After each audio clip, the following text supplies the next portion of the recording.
난 아직 40대인데 희망퇴직? 이게 말이 돼? 말만 좋지 그냥 해고 아니야. 아들이 물었습니다. 아버지, 오늘 뭐 하세요? 배달 나가야 한다고 말 못했습니다. 헬멧이 가방 안에 있었습니다. 들킬까봐 가방을 등 뒤로 숨겼습니다. 2년 전까지 저는 은행 부지점장이었습니다. 연봉 억대. 부하 직원 20명. 명함 내밀면 고개 숙이던 사람들. 부지점장님, 잘 부탁드립니다. 그 말을 들으며 살았습니다. 지금은 새벽 5시에 일어납니다. 오토바이 헬멧 쓰고 치킨 배달합니다. 비 오는 날이 돈이 됩니다. 미끄러질까봐 무섭지만 그래도 나갑니다. 비 오면 배달비가 오르거든요. 45에 쫓겨났습니다. 희망퇴직이라고요? 웃기지 마세요. 총 들이대고 자발적으로 나가라는 겁니다. 안 나가면 지방 발령.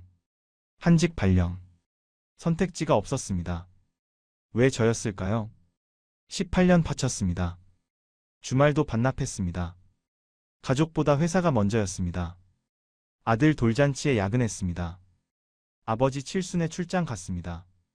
그런데 AI가 제 일을 3초 만에 합니다. 제가 30분 걸리던 걸 더 빠르고 더 정확하게. 저는 실수를 합니다. AI는 안 합니다. 저는 월급을 받습니다.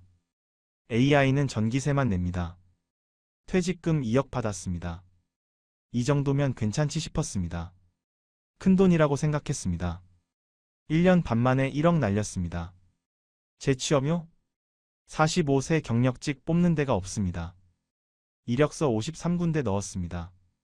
새벽까지 자기소개서 썼습니다. 면접은 3번.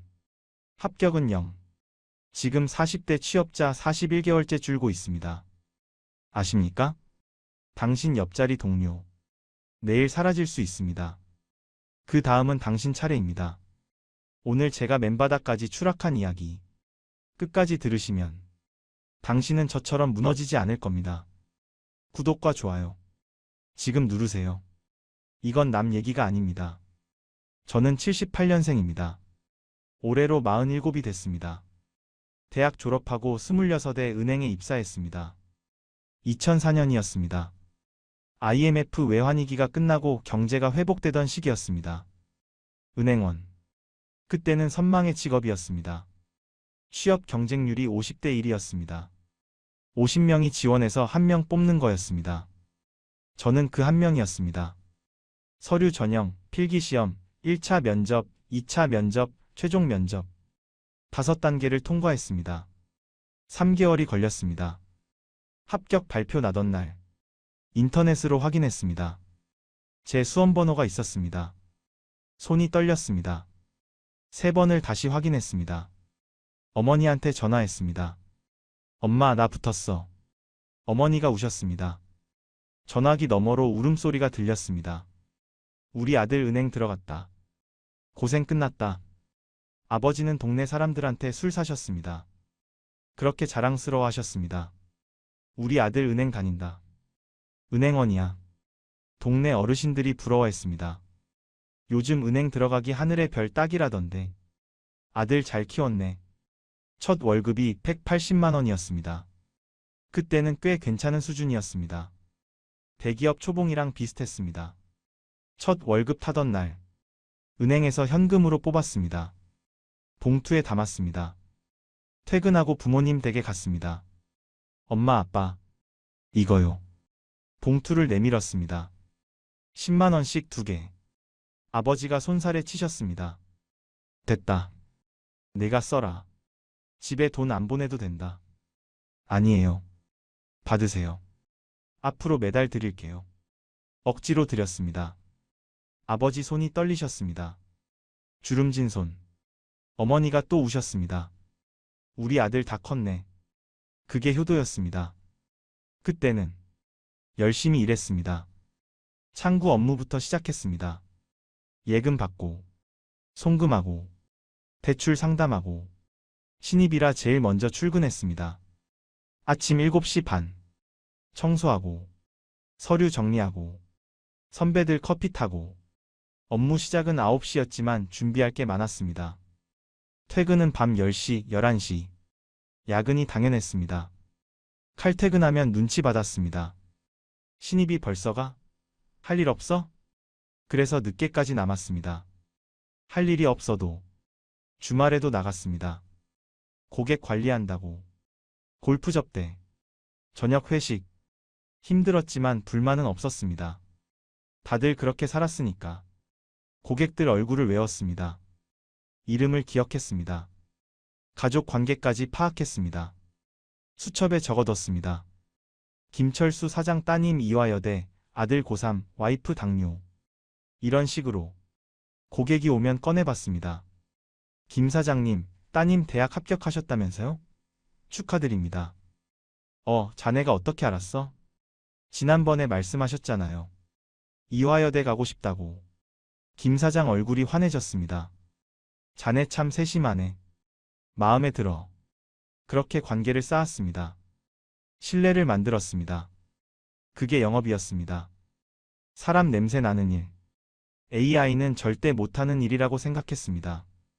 그때는 30에 결혼했습니다. 아내는 같은 은행 다른 지점에서 일하던 여자였습니다. 본점 행사에서 만났습니다. 창립기념일 행사. 전 지점 직원들이 모였습니다. 뒤풀이 자리에서 옆에 앉게 됐습니다. 어느 지점이세요? 강남 지점이요. 거기는요? 영등포 지점이요. 이름이 수진이었습니다. 웃을 때 보조개가 생겼습니다. 첫눈에 반했습니다. 번호를 물었습니다. 용기 내서. 혹시 번호 좀 알 수 있을까요? 얼굴이 빨개졌습니다. 수진이가 웃었습니다. 네, 알려드릴게요. 그렇게 시작했습니다. 은행원끼리 결혼. 흔한 일이었습니다. 서로 일을 이해하니까.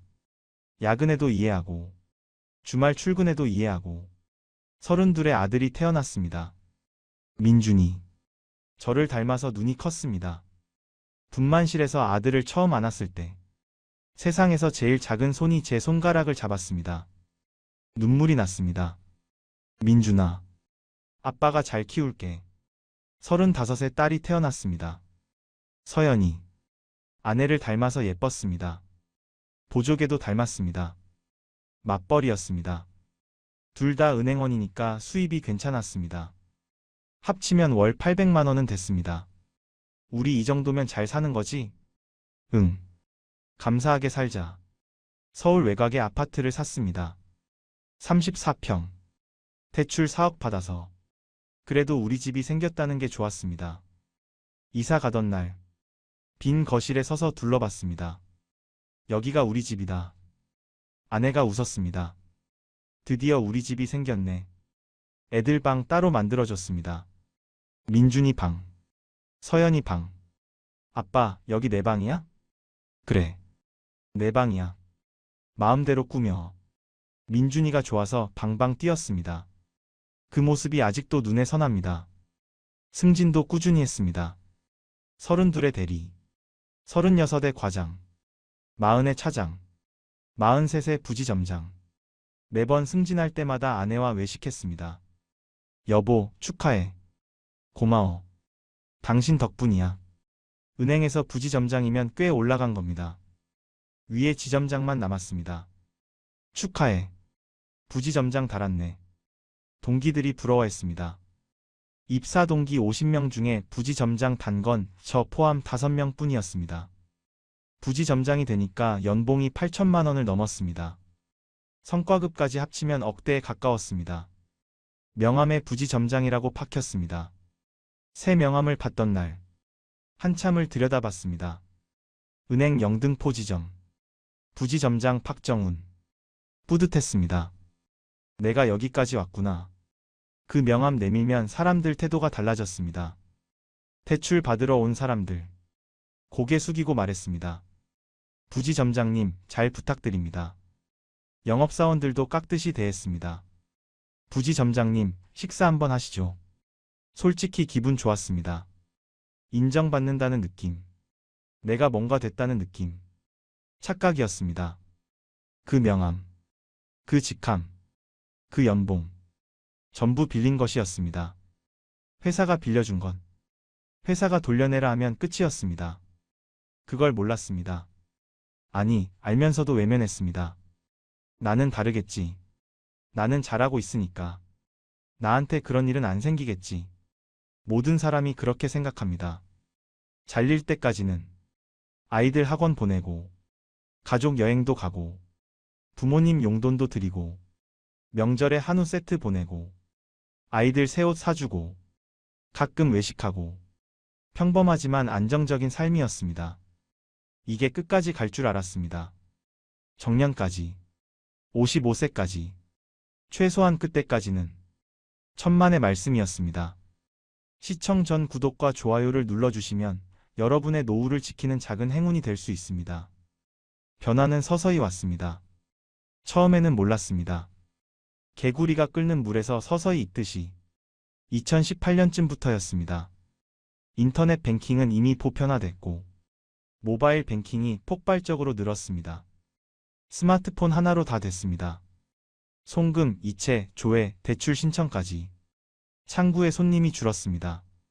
예전에는 점심시간에 줄이 섰습니다.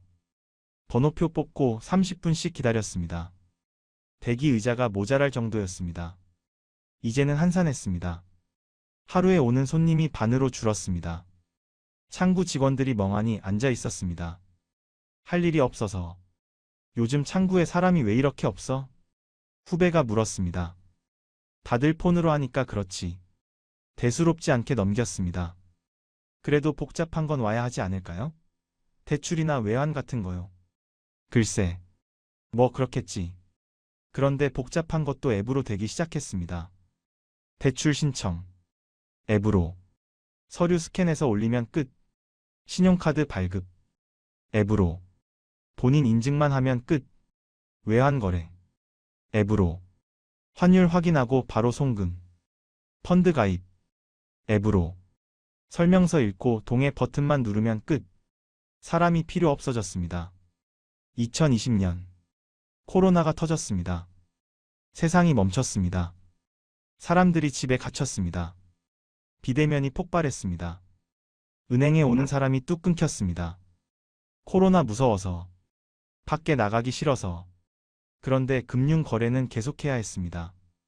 사람들이 깨달았습니다. 은행 안 가도 되네? 앱으로 다 되네? 왜 지금까지 은행 갔지? 습관이 바뀌었습니다. 코로나 끝나도 안 왔습니다.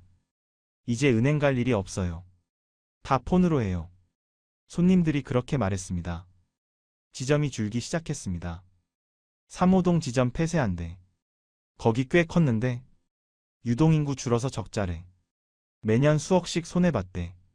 처음에는 작은 지점들이었습니다. 외곽 지점. 수익 안 나는 곳. 우리 지점은 괜찮겠지. 시내 한복판인데. 그렇게 생각했습니다.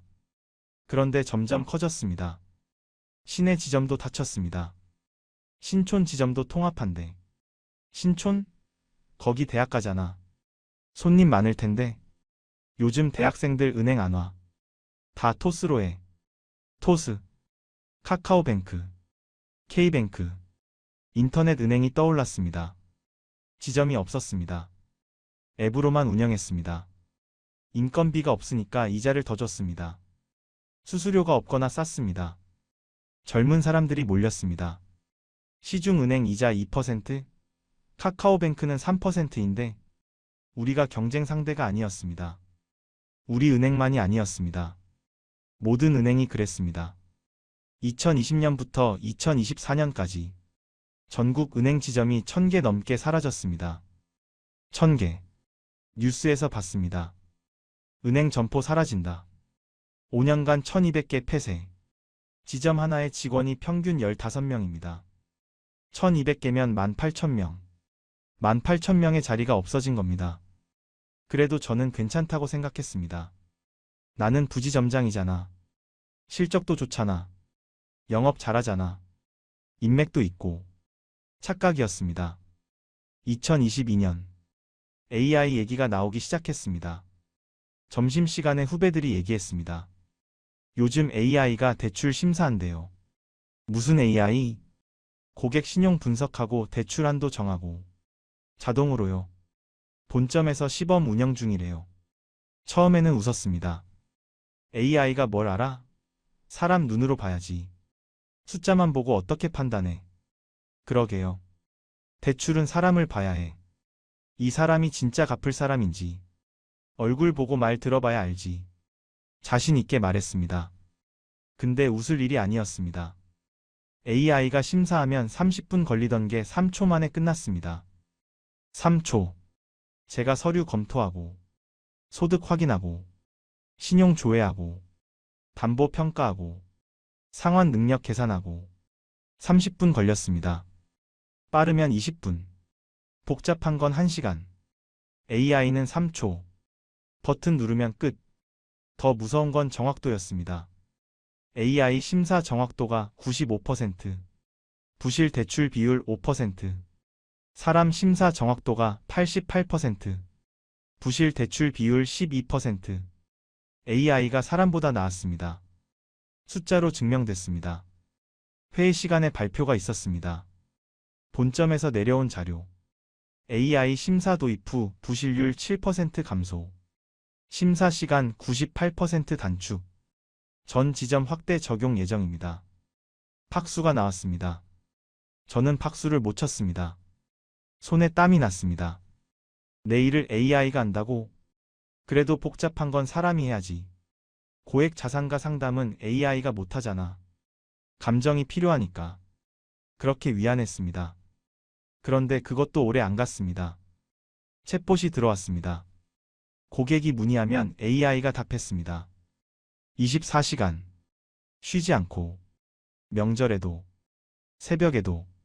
적금 금리 얼마예요? AI가 답했습니다. 1초 만에. 정확하게. 대출 조건이 어떻게 되나요? AI가 답했습니다.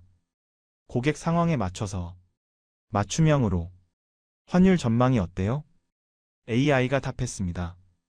최신 데이터 분석해서. 그래프까지 보여주면서. 사람이 필요 없어졌습니다. 콜센터 직원이 줄었습니다. 상담 직원이 줄었습니다. 요즘 전화 상담 안 받아요? 챗봇으로 하세요. 더 빨라요. 고객들도 적응했습니다.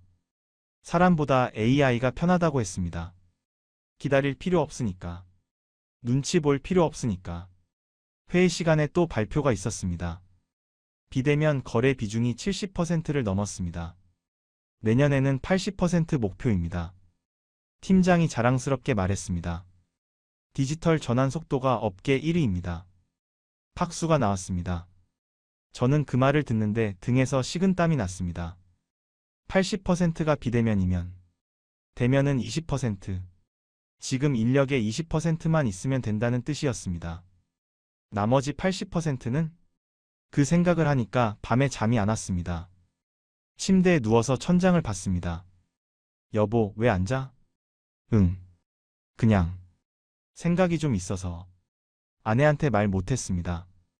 괜히 걱정시키기 싫었습니다. 2023년. 분위기가 이상해졌습니다. 희망퇴직 얘기가 돌았습니다.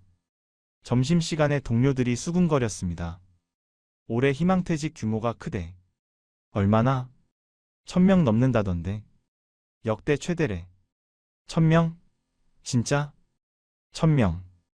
예전에는 희망퇴직이 50대 중심이었습니다. 임금 피크 들어간 사람들.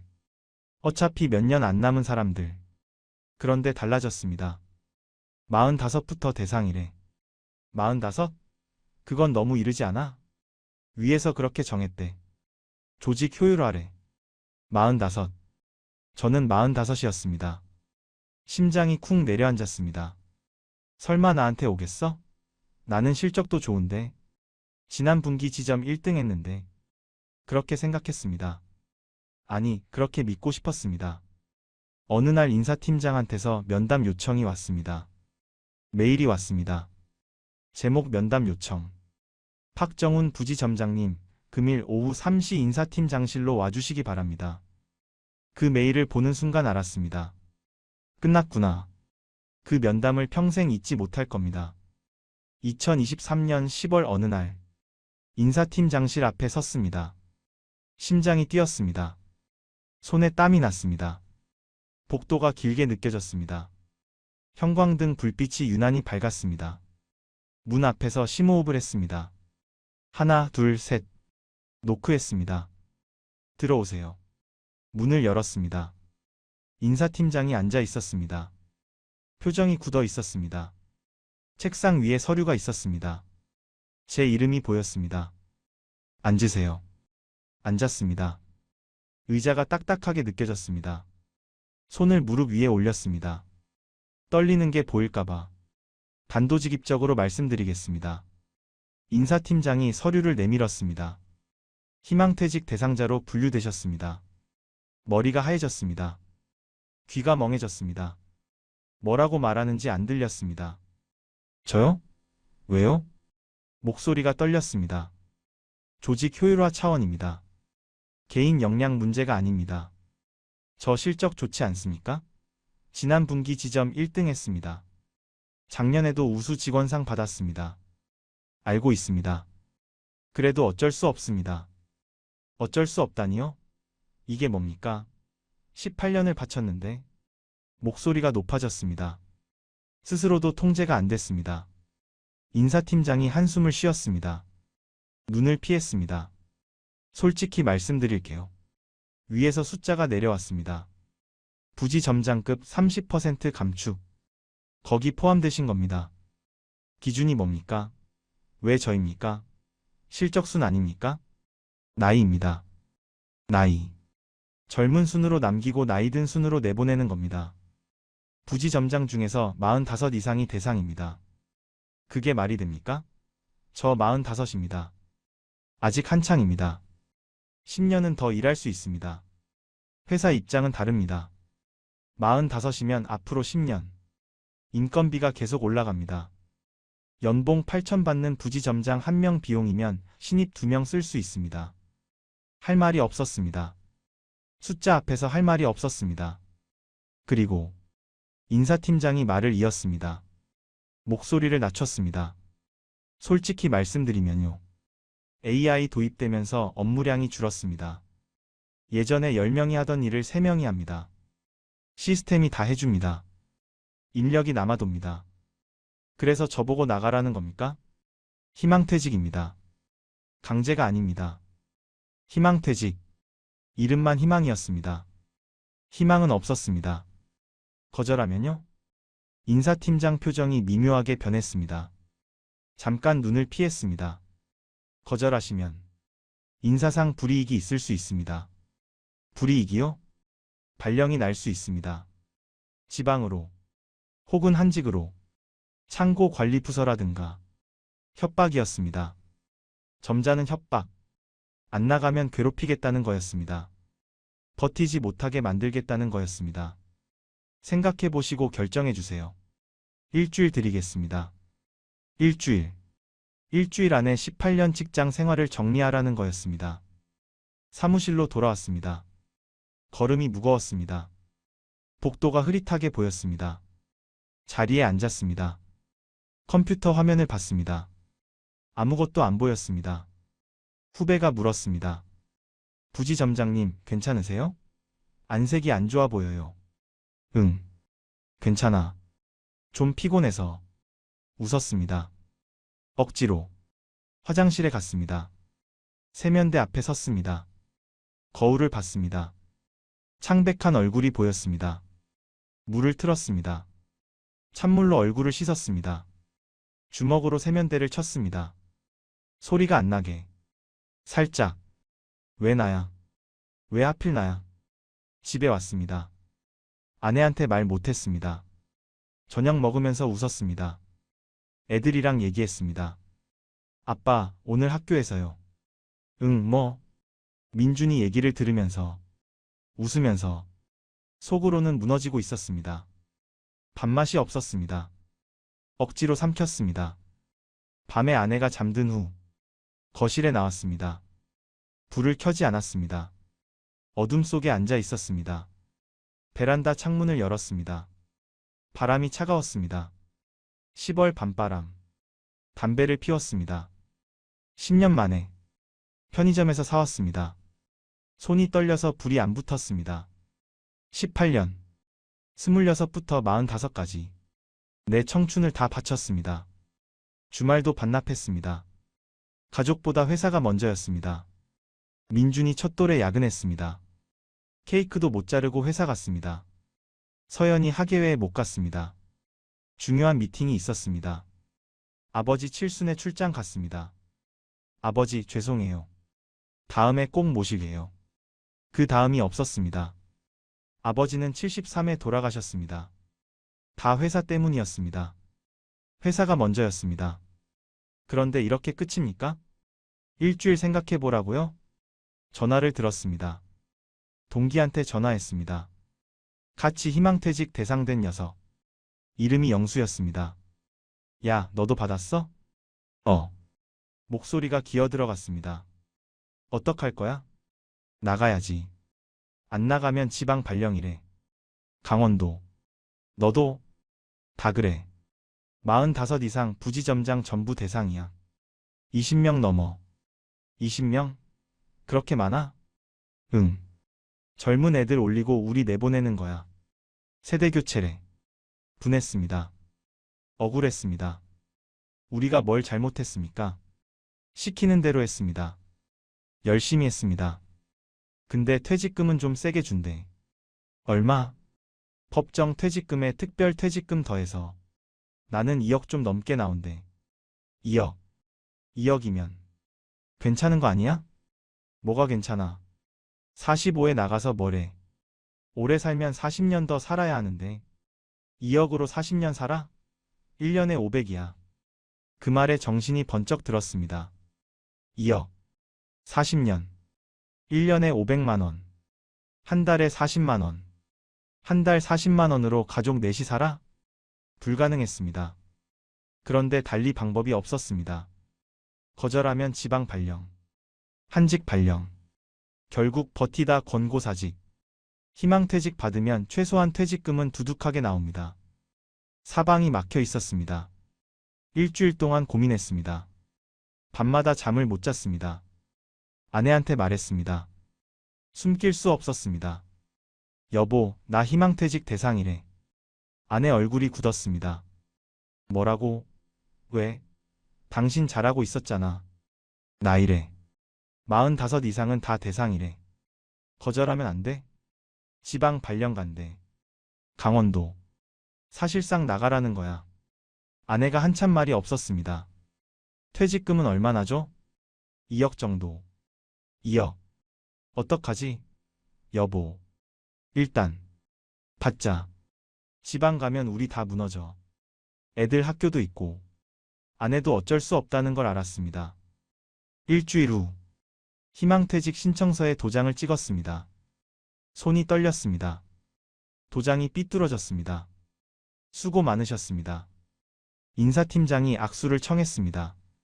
그 손을 잡는데 눈물이 날 뻔했습니다. 억지로 참았습니다. 여기서 울면 안 됐습니다. 마지막 출근 날 책상을 정리했습니다. 짐을 쌌습니다. 서류, 명함, 상장, 사진. 18년 치가 종이 박스 2개에 들어갔습니다. 허무했습니다. 후배들이 인사했습니다. 부지점장님, 그동안 감사했습니다.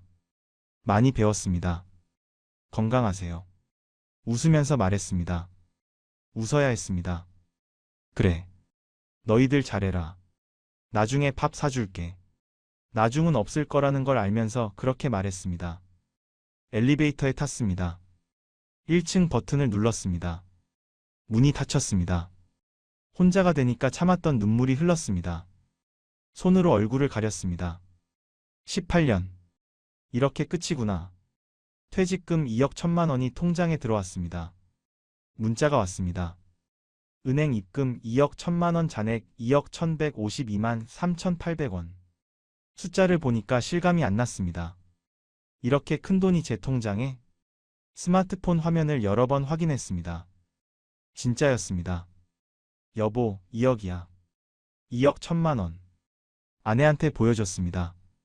아내도 놀랐습니다. 많다. 이렇게 큰 돈 처음 봐. 그러니까.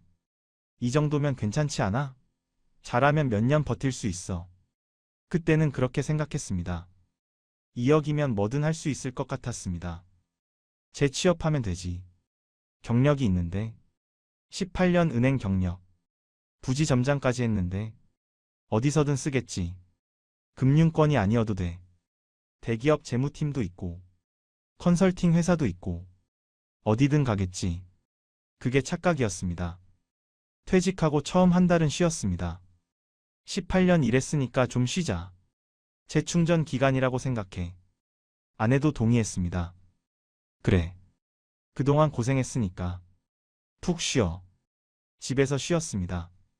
아침에 늦잠 자고 낮에 운동하고 저녁에 가족이랑 밥 먹고 오랜만에 여유로웠습니다.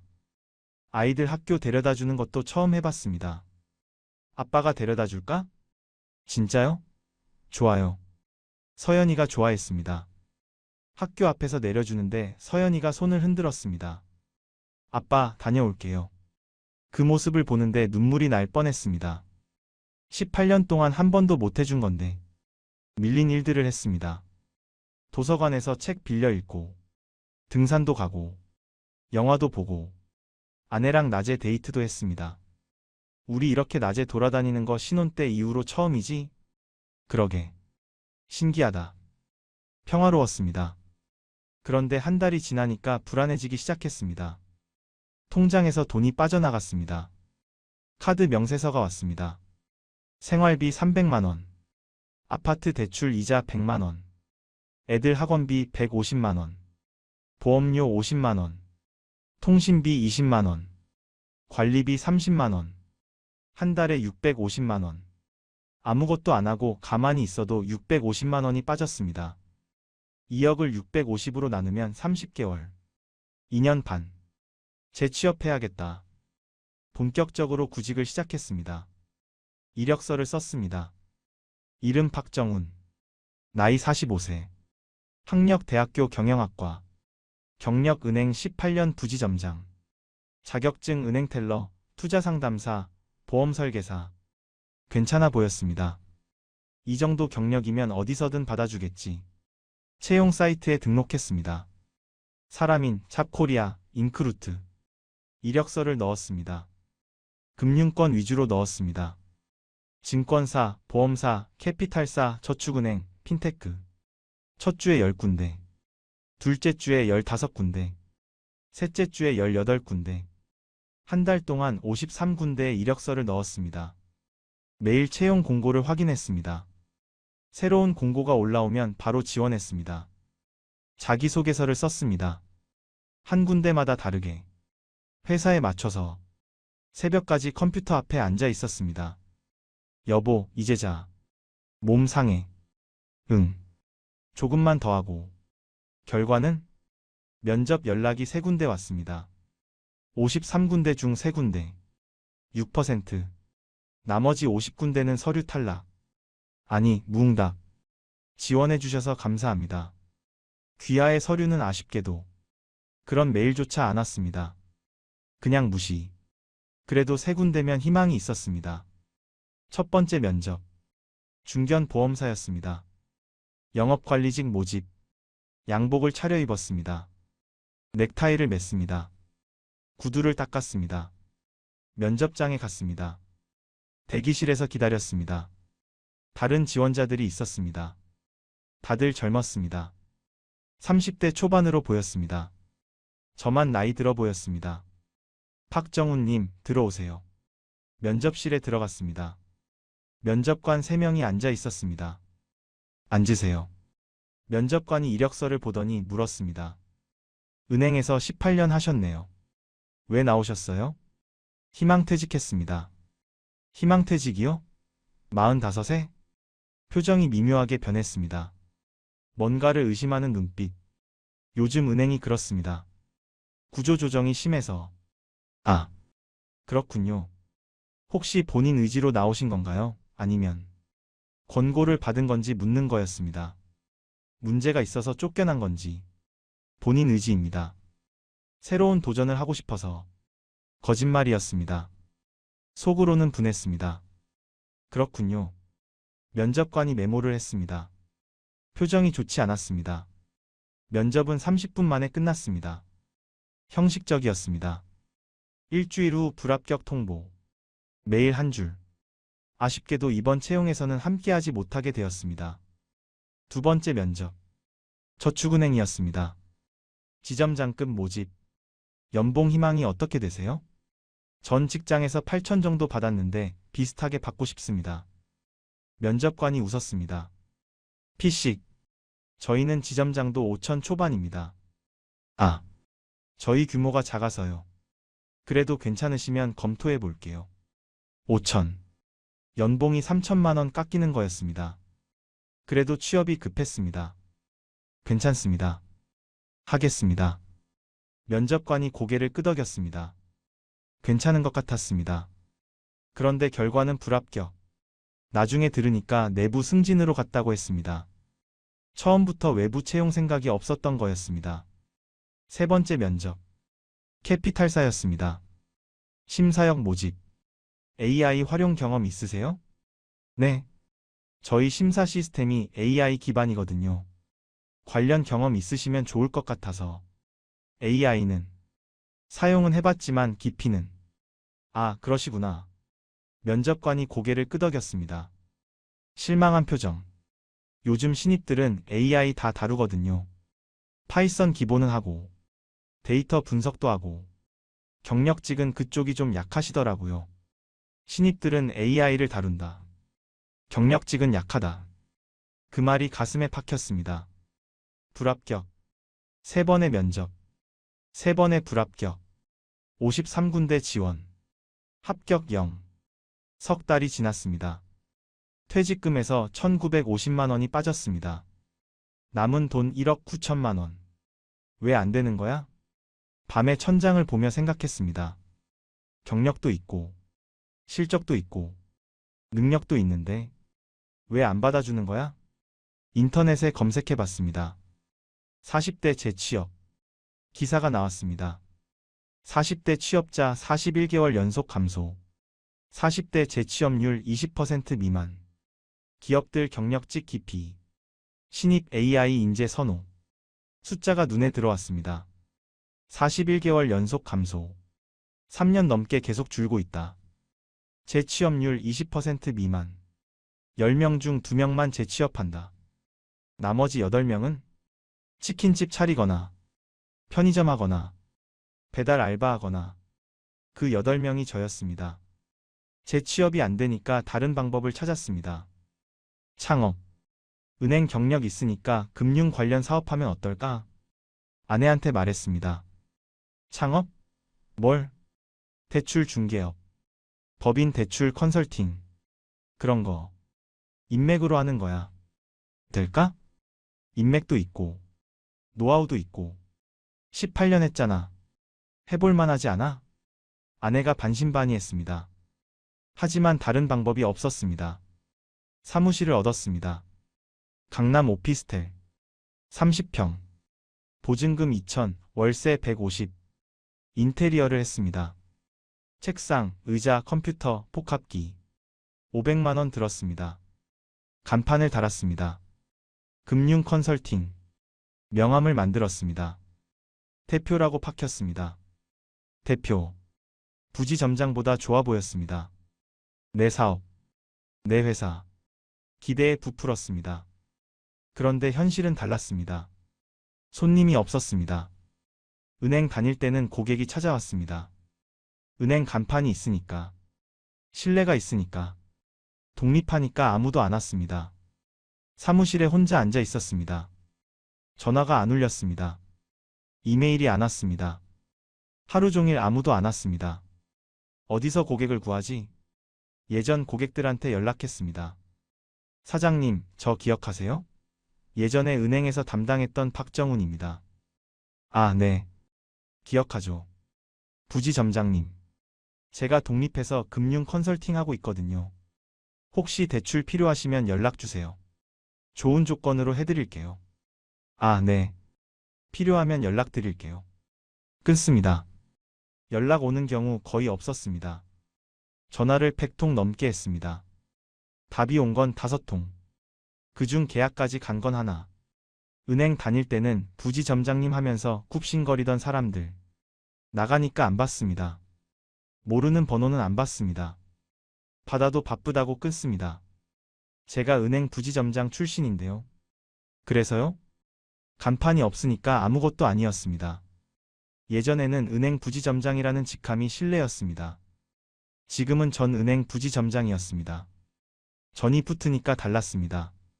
나간 사람, 잘린 사람, 석 달 동안 계약 3건, 수수료 수입 800만 원, 사무실 월세 450만 원, 운영비 200만 원, 기타 비용 300만 원. 남는 게 없었습니다. 오히려 적자. 이거 안 되겠다. 사무실을 접었습니다. 보증금 2천만 원 중 500만 원 날렸습니다. 원상복구 비용이라고. 창업 석 달. 손실 1,500만 원. 남은 퇴직금 1억 7,500만 원. 다른 걸 찾았습니다. 프랜차이즈 창업. 편의점은 망할 일 없다더라. 먹고 마시는 건 계속 사니까. 치킨집은 어때? 치킨은 안 망하잖아. 커피숍은? 요즘 커피 많이 마시잖아. 설명회 갔습니다. 상담을 받았습니다. 창업 비용이 얼마예요? 편의점은 보증금 포함 1억 정도요. 치킨집은 8천이요. 수익은요? 월 순수익 300에서 500 정도 보시면 됩니다. 열심히 하시면 700도 가능해요. 300에서 500. 나쁘지 않아 보였습니다. 그런데 인터넷에 검색해보니까 현실은 달랐습니다. 편의점 점주 월 수익 200만 원도 안 돼. 치킨집 3년 생존율 30%. 프랜차이즈 본사만 돈 벌어. 점주는 노예. 후기들이 나왔습니다. 편의점 3년 했습니다. 하루 14시간 일하고 최저시급도 안 나왔습니다. 본사만 배불렸어요. 치킨집 2년 하고 폐업했습니다. 5천만 원 날렸습니다. 절대 하지 마세요. 본사 말 믿지 마세요. 매출 예상 다 뻥이에요. 실제로는 반도 안 돼요. 무서웠습니다. 창업도 답이 아니었습니다. 그렇게 1년이 지났습니다. 퇴직금이 1억 2천만 원으로 줄었습니다. 1년 동안 9천만 원이 빠졌습니다. 생활비, 창업 손실 이것저것. 재취업도 안 되고 창업도 못하고 돈만 빠지고 아내가 말했습니다. 어느 날 저녁 여보, 우리 어떡해? 애들 학원비도 있고 대출 이자도 있고 이러다 진짜 망해. 알아. 뭐라도 해야지. 자존심 차릴 때가 아니야. 자존심. 그랬습니다. 저는 자존심을 차리고 있었습니다. 은행 부지점장 출신인데 배달 알바를 어떻게 해? 편의점 알바를 어떻게 해? 그런 생각이 있었습니다. 동창 모임에 가면 뭐라고 해? 지금 뭐해? 배달료? 창피해서 못해. 그런데 현실이 자존심을 부쉈습니다. 알았어. 뭐든 할게. 배달 앱에 등록했습니다. 쿠팡이츠. 배달의 민족. 요기요. 오토바이를 샀습니다. 중고로. 200만 원. 헬멧 사고. 가방 사고. 장갑 사고. 첫 배달 나가던 날. 헬멧을 쓰고 거울을 봤습니다. 46세. 은행 부지점장 출신. 배달 라이더. 눈물이 났습니다. 손님, 치킨이요. 네, 감사합니다. 고객이 문을 닫았습니다. 아파트 복도에 서서 한참을 멍하게 있었습니다. 1년 전에는 내가 저 안에 살았습니다. 배달 시켜 먹는 쪽이었습니다. 지금은 배달하는 쪽입니다. 인생이 뒤집혔습니다. 배달 알바를 시작하고 현실을 마주했습니다. 배달 한 건에 3,000원에서 4,000원. 거리에 따라 달랐습니다. 짧으면 3,000원, 길면 4,500원. 하루에 20건 하면 7만 원. 아침 10시부터 밤 10시까지. 12시간. 점심시간 피크. 저녁시간 피크. 그 사이는 기다림. 한 달에 25일 하면 175만 원. 거기서 기름값 빼고, 오토바이 유지비 빼고, 수리비 빼고, 실수령 140만 원. 은행 다닐 때 월급이 700만 원이었습니다. 지금은 140만 원. 5분의 1. 12시간 일해서 5분의 1. 더 충격적인 계산을 해봤습니다. 퇴직금 변화. 퇴직 직후 2억 1천만 원. 3개월 후 1억 9천만 원 생활비. 6개월 후 1억 7천5백만 원 창업 손실 포함. 1년 후 1억 2천만 원. 1년 반 후 1억 원. 1년 반 만에 1억 1천만 원이 빠졌습니다. 남은 돈 1억. 이 속도면 1억을 또 1년 반 쓰면 0. 3년 후에는 빈털터리. 아들 민준이가 고등학교 3학년입니다. 내년에 대학. 대학 등록금 1년에 1천만 원. 4년이면 4천만 원. 생활비, 교재비, 이것저것 더하면 6천만 원. 딸 서연이도 있습니다. 중학교 3학년. 3년 후에 대학. 애들 둘 대학 보내려면 1억 2천만 원. 남은 돈 1억에서 1억 2천만 원? 모자랍니다. 2천만 원이 모자랍니다. 대학을 못 보내? 그 생각을 하니까 눈앞이 캄캄해졌습니다. 계산하다가 손이 떨렸습니다. 기회비용도 계산해봤습니다.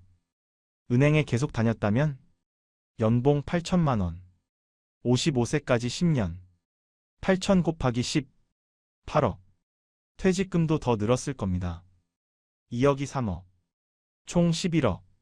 저는 희망퇴직으로 2억 받고 나왔습니다. 차이가 9억.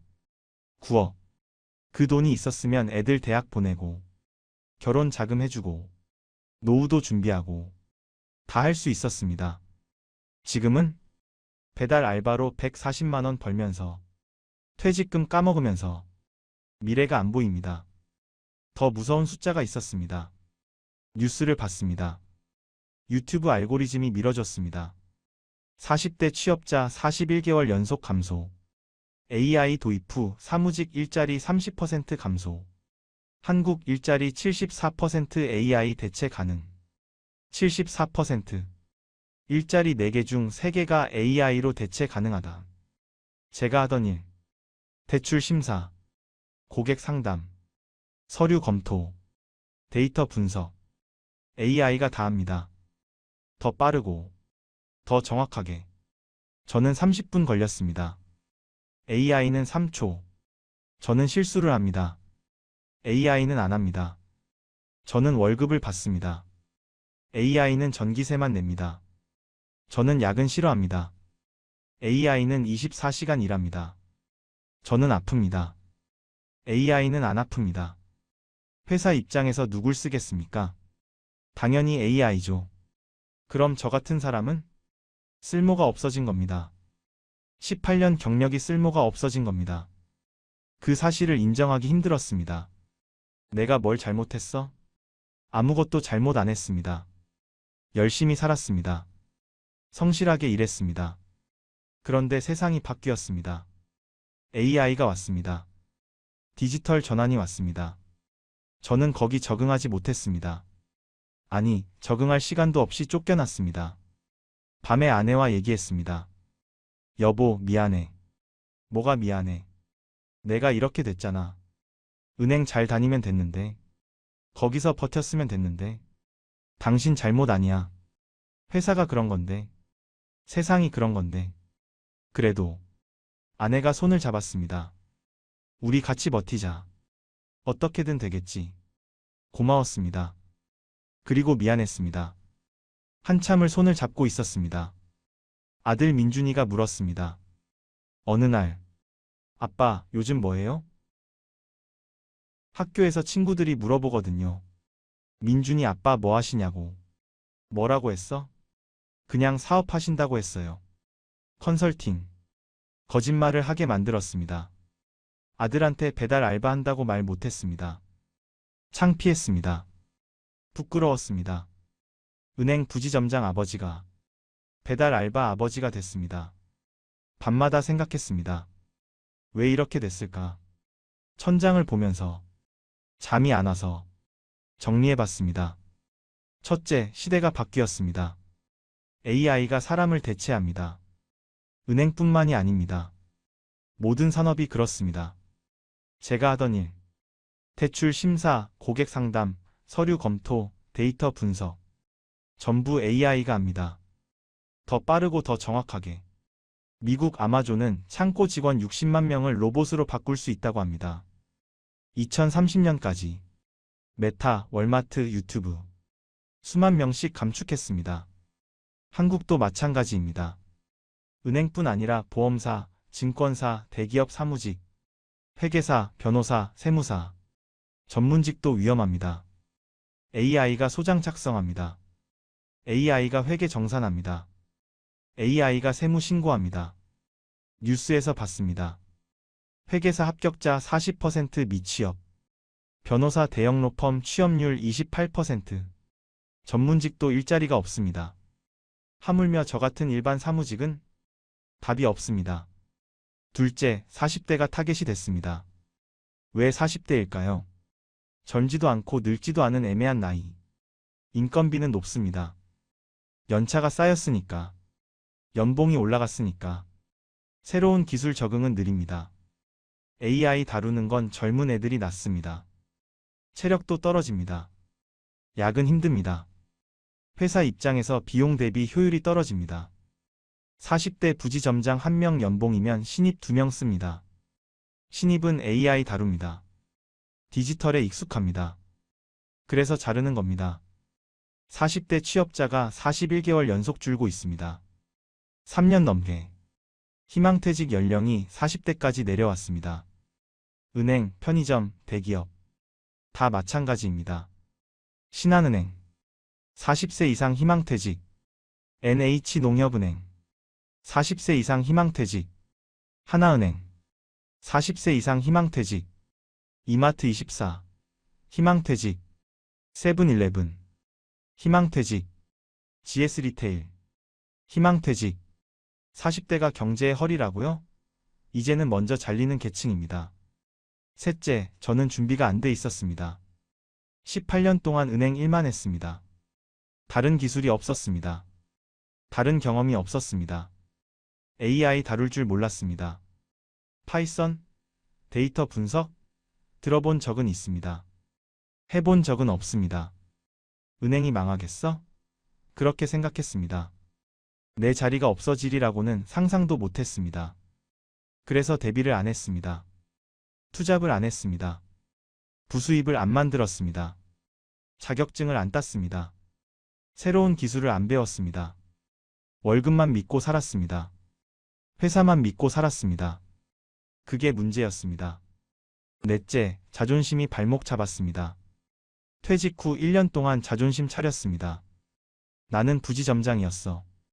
아무 데나 못 가. 배달 알바? 그건 아니지. 편의점 알바? 창피해서 어떻게 해. 그러면서 시간 보냈습니다. 돈만 빠졌습니다. 일찍 현실을 인정했으면, 일찍 알바라도 시작했으면 퇴직금을 덜 까먹었을 겁니다. 자존심이 비싸게 먹혔습니다.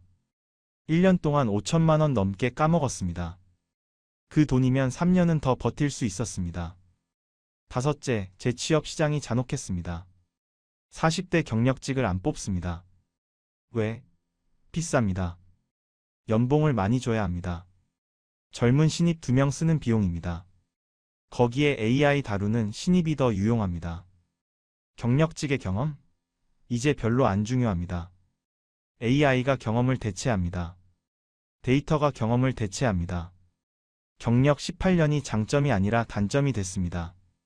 오래된 사람, 새로운 기술 못 배우는 사람, 머리가 굳은 사람. 그렇게 보입니다. 53군데 지원해서 합격 0. 그게 현실입니다. 여섯째, 희망퇴직의 함정이 있었습니다. 2억 받으니까 큰돈 같았습니다. 이 정도면 괜찮지 싶었습니다. 그런데 45세에 나와서 85세까지 산다면 40년. 2억 나누기 40년. 1년에 500만 원. 한 달에 40만 원. 그걸로 가족 넷이 어떻게 삽니까? 희망퇴직은 희망이 아니었습니다. 절망의 시작이었습니다. 핵심은 3가지입니다. 하나, AI가 일자리를 없앱니다. 사무직은 특히 위험합니다. 둘, 40대가 먼저 잘립니다. 비용 대비 효율이 떨어지니까. 셋, 준비 없이 쫓겨나면 재계하기 어렵습니다. 매우 어렵습니다. 지금 저는 배달 알바와 대리운전을 병행합니다. 낮에 배달, 밤에 대리운전. 아침 10시부터 밤 2시까지. 하루 16시간. 쉬는 날은 일주일에 하루. 일요일 오후. 월 수입 250만 원. 은행 다닐 때의 3분의 1. 그래도 1억 남은 퇴직금 까먹는 속도가 줄었습니다. 아내도 일을 시작했습니다. 마트 파트타임. 월 120만 원. 맞벌이에서 370만 원. 생활비 400만 원에 모자랍니다. 그래도 적자가 줄었습니다. 생활을 줄였습니다. 외식 안 합니다. 여행 안 갑니다. 새 옷 안 삽니다. 아이들한테 미안했습니다. 아빠, 나 신발 좀 사줘. 이거 찢어졌어. 응. 다음 달에 사자. 다음 달이 계속 밀렸습니다. 민준이한테 말했습니다. 어느 날, 아들, 아빠가 지금 배달 알바해. 민준이가 가만히 있었습니다. 부끄럽지? 미안해. 민준이가 고개를 저었습니다. 아니에요. 아빠가 열심히 하시는 거잖아요. 창피하지 않아요. 그 말에 눈물이 났습니다. 참았습니다. 고마워. 아빠, 저도 알바할게요. 용돈 벌게요. 아니다. 넌 공부해. 대학 가야지. 공부도 하면서 할 수 있어요. 주말에만. 친구들도 다 해요. 아들이 어른이 됐습니다. 제가 무너지는 동안 미안하고 고마웠습니다. 서연이도 달라졌습니다. 아빠, 나 학원 안 다녀도 돼. 혼자 공부할 수 있어. 아니다. 다녀. 공부 열심히 해야지. 진짜 괜찮아. 인터넷 강의로 할게. 요즘 인강이 더 좋아. 학원비 50만 원이 빠졌습니다. 서연이가 양보한 거였습니다. 아빠, 걱정 마세요. 저 잘할 수 있어요. 서연이가 웃었습니다. 그 웃음이 가슴을 찔렀습니다. 가족이 저를 살렸습니다. 저 혼자였으면 무너졌을 겁니다. 어두운 생각도 했습니다. 솔직히, 내가 없어지면 보험금이라도 나오지 않을까? 그런 생각. 비 오는 날 오토바이 타면서 미끄러지면 어떨까? 그런 생각. 그런데 가족들 얼굴 보면 그럴 수 없었습니다. 민준이 얼굴, 서연이 얼굴, 아내 얼굴. 버텨야 했습니다. 어떻게든 여러분께 말씀드리고 싶습니다. 지금 직장 다니고 계신 분들, 특히 40대, 내 얘기가 남 얘기 같으시죠? 아닙니다. 당신한테도 올 수 있습니다. 언제든지. 예고 없이. 교훈 5가지 드립니다. 첫째, 회사를 믿지 마세요. 회사는 가족이 아닙니다. 이익 공동체입니다. 이익이 안 되면 자릅니다. 정이고 뭐고 없습니다. 18년 바쳐도 하루아침에 내보냅니다. 일주일 줄 테니 나가라고. 회사에 충성하지 마세요. 회사는 당신한테 충성 안 합니다. 당신이 충성할 대상은 회사가 아니라 당신 자신입니다. 당신 가족입니다. 둘째, 대체 불가능한 사람이 되세요. AI가 못하는 일을 하세요. 창의적인 일, 사람 관계가 필요한 일, 몸을 쓰는 일. 단순 사무직은 위험합니다. AI가 다 합니다. 더 빠르고 더 싸게. 코딩 배우세요. 데이터 분석 배우세요. 새로운 기술 배우세요. 늦었다고 생각하지 마세요. 안 배우면 더 늦습니다. 지금 시작하면 됩니다.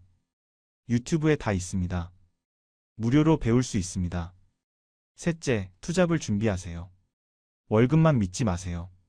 부수입을 만드세요. 유튜브, 블로그, 스마트 스토어, 강의, 컨설팅, 번역, 대필. 뭐든 좋습니다. 월급 외 수입을 만드세요. 월 50만 원이라도, 100만 원이라도. 언제 잘릴지 모릅니다. 잘리고 나서 시작하면 늦습니다. 지금 다닐 때 준비하세요. 넷째, 퇴직금을 과신하지 마세요. 2억이 커 보입니다. 크지 않습니다. 40년 살아야 하면 한 달에 40만 원입니다. 퇴직금은 안전망이 아닙니다. 시간을 버는 것뿐입니다. 그 시간 안에 수입원을 만들어야 합니다. 퇴직금으로 창업하지 마세요. 실패하면 전부 날립니다. 다섯째, 자존심을 버리세요. 부지점장이었으면 뭐합니까? 나가면 끝입니다. 명함 없으면 아무도 안 알아봅니다. 배달 알바가 부끄럽습니까? 굶는 게 더 부끄럽습니다. 가족 못 먹이는 게 더 부끄럽습니다. 자존심 차리다가 돈 다 까먹습니다. 빨리 현실을 인정하세요. 빨리 뭐든 시작하세요. 체크리스트 5가지 드립니다. 첫째, AI 시대에 살아남을 기술이 있습니까? 없으면 지금 당장 배우기 시작하세요. 둘째, 월급 외 수입이 있습니까? 없으면 지금 당장 만들기 시작하세요. 셋째, 갑자기 해고되면 6개월 버틸 생활비가 있습니까? 없으면 지금 당장 모으기 시작하세요. 넷째, 이력서가 업데이트돼 있습니까? 안 돼 있으면 지금 당장 업데이트하세요. 다섯째, 자존심 버릴 준비가 돼 있습니까? 안 돼 있으면 마음 준비하세요. 언젠가 필요합니다. 저는 5개 다 아니오였습니다. 그래서 이렇게 됐습니다. 여러분은 저처럼 되지 마세요. 지금 직장 다니실 때 준비하세요. 해고는 예고 없이 옵니다. 준비된 사람만 살아남습니다. 오늘 이야기가 마음에 조금이라도 와닿으셨다면 구독과 좋아요로 응원해주세요.